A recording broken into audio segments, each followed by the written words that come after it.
Ukrainians are still bearing the brunt of the raging conflict.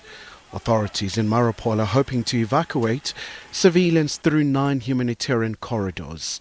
The Human Rights Watch says the Mariupol theatre has been hit by Russians and has been sheltering 500 civilians.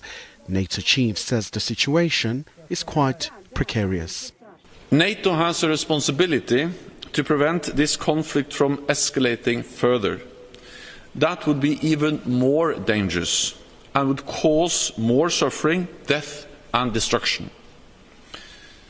This is President Putin's war.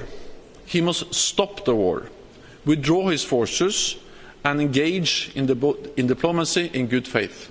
The Kremlin has blasted some Russians who are resigning and leaving the country.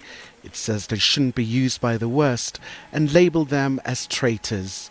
The British military intelligence says Russia's invasion of Ukraine has largely stalled, while the situation remains tense in the capital in Kyiv.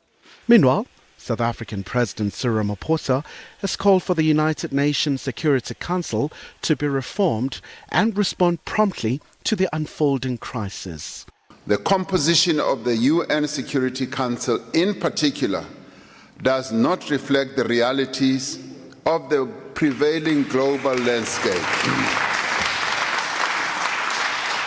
That a continent of 1.3 billion people does not have a significant voice in the United Nations Security Council is something of great concern to the citizens of this continent.